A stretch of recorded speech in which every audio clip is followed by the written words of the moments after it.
So today we're continuing on with the 6 best values to have for 2026. And today is number 5. And this one can change everything. It's likely one of the things that you've wanted, and you do so much of your life to get this, yet you probably haven't ever thought that this is a value that you should have. So if you're ready for the number 5 value to have for 2026, stick around. Welcome to the show. Welcome to the show.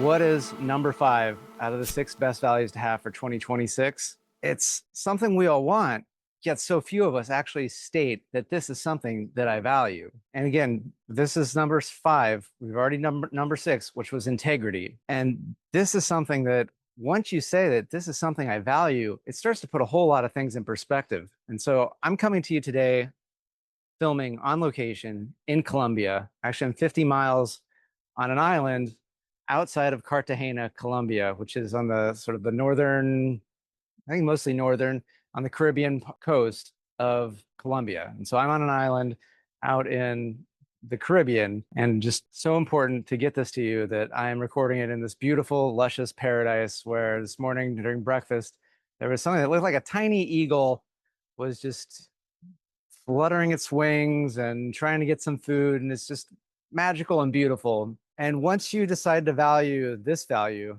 there's some bells being rung right now. I think that means that a boat's probably coming in or somebody's just having fun with the bells. So the number 5 value to have is joy. And so some of you might be going like, oh yeah, joy to the world, peace and joy, but what exactly is joy? And it's different than happiness. Happiness is also very important. And if you really haven't experienced much happiness, it kind of is an important prereq to work on your happiness before you're able to get into joy. So how I like to think of happiness versus joy is happiness is more of when something happens, you feel happy. Like you get a promotion, you eat some delicious food, somebody that you like likes you back, you're on an amazing trip, you feel happy. And so happiness is great. It's also somewhat fleeting. Thing that induces happiness happens, feel happy. Thing that induces happiness goes away, no more happy. Whereas joy is more of a state of being. Joy can be something that you experience regardless of the circumstances. And I'll have a very good example of this coming up. So it's important, though, to allow yourself to experience happiness, because and there's some similarities with the experience of joy. So if you don't allow yourself happiness, that is the first thing to start working on. How many times does something really incredible happen to you, yet you diminish it or go, oh, well, it's missing this or it's missing that, or, oh, I mean, I got the promotion, but what about the next promotion? Where you don't even allow yourself to experience happiness when there's something to feel happy about. And so when this comes to joy is a state of being. Like you can feel joy even when awful things are happening. It really is. It's the joy of having this human experience. And so really good example was flying into Colombia. So left San Francisco at 10 p.m. at night, had a red eye into Atlanta airport. So arrived like at 5 a.m. Had a 4-hour layover, was able to get a little bit of a nap, and then on a 10 p.m. flight into Cartagena, Colombia. Get in around 2:15, off the plane, down the stairs, across the tarmac. Wow, it's hot, it's beautiful, it's sunny, this is great. And then into a line for immigration. It's like, okay, cool, moving along. And then come into this room, and it is just one giant line, like bigger than anything I've ever seen at Disneyland or any other theme park. Yeah, it was actually ended up being much longer than any theme park line I've ever waited in. So it ultimately ended up being a 2.5-hour wait to get through the immigration's customs. And many people are just so frustrated, so annoyed. Yet I'm like, I value joy. Joy is one of my values. So I'm going to feel joy. I'm going to enjoy this experience, which is objectively not that Nothing to be that happy about, nothing to be excited. It wasn't like, oh, I can't wait to be in a 2.5 hour line.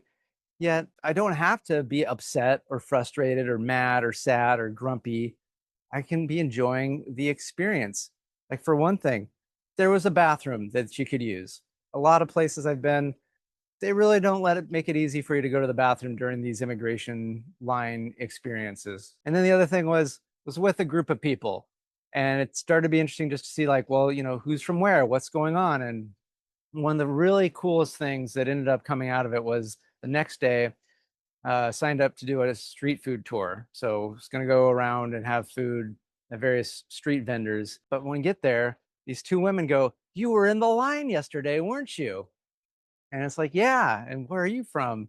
"San Francisco." "How about you?" "Oh, we're from San Francisco area too." And it was just that reminder of how much we can impact, how much we are seen. And probably by me enjoying that as much as I could, being in a state of joy instead of being a state of annoyance or frustration, when these people saw me again, they're like happy to see me. So valuing your joy is not only good for you, it's good for those around you. I know a lot of you that listen to this, watch this, are leaders or are wanting to be leaders. And how many of you that have other leaders that, lead you in your organizations, your politics, your whatever, how many of them would you say you believe they actually value joy?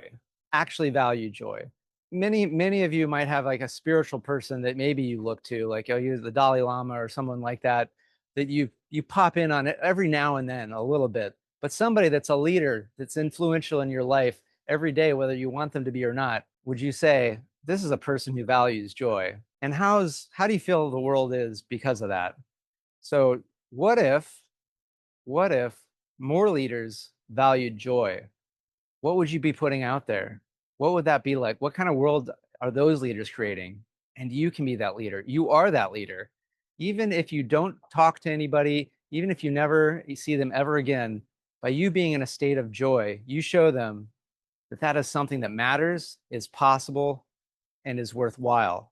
And so by being in a state of joy, you are changing the world. No joke, no lie. That's really what you're doing. You're changing the world when you value your joy. And no matter what the circumstances are, it's real easy to be at a really incredible meal and be like, oh, what a joyful experience. Got the people I love, amazing food, great ambiance. Yet when you're in a situation that sucks, right? It just sucks. And you can still find something to feel joyful about, that shifts your mood and the mood of those around you for the better. And maybe the circumstances start to shift. Because being alive, being human is not all fluff and roses and greatness and this and that. Like, there's loss, there's anger, there's frustration, there's disappointment, there's pain.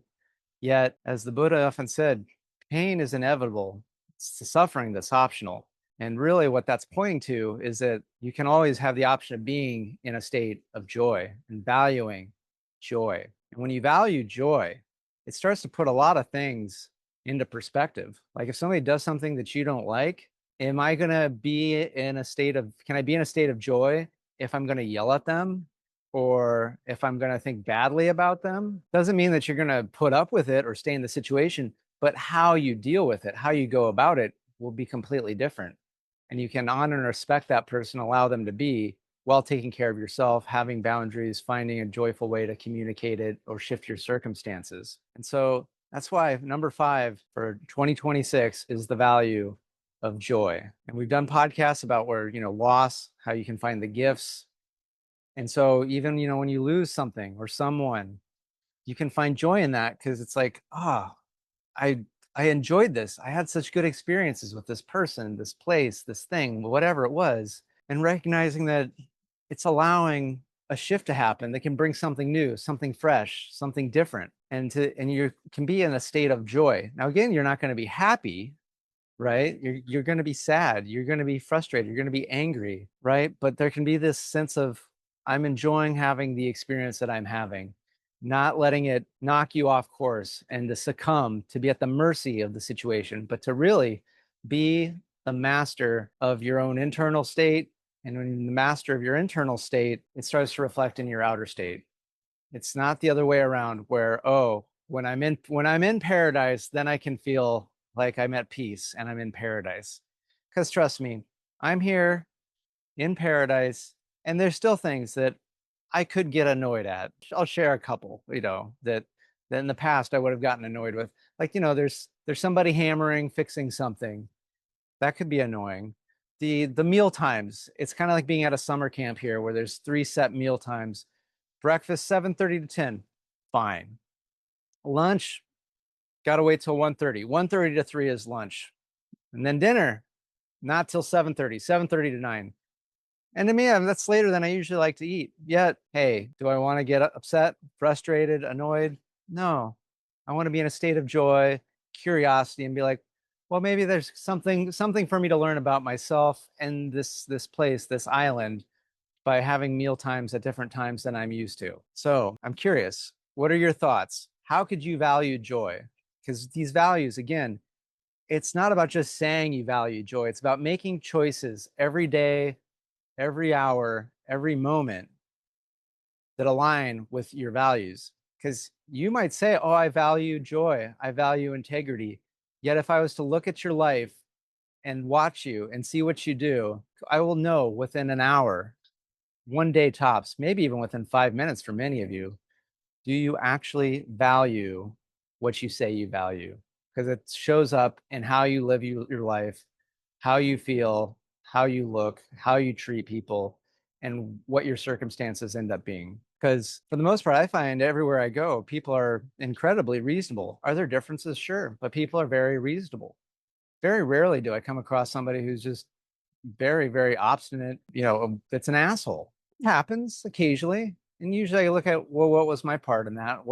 How was I playing into that and creating that?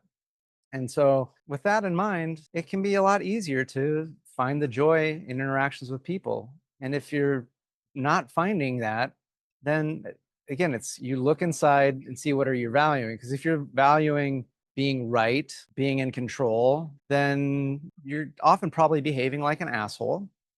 Let's just be honest. And the world's going to reflect that back and be harsh and mean back at you.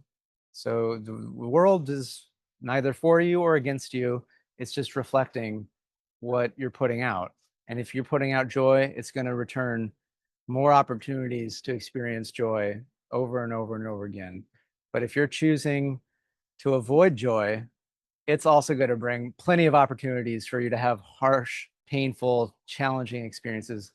And I want you to feel joy, experience joy, and also, of course, experience lots of happiness. May there be lots of happy, fun adventures. So with that, let me know what you think. Could you value joy? How would you do that? And I'm curious, what are you enjoying about this on location shoots?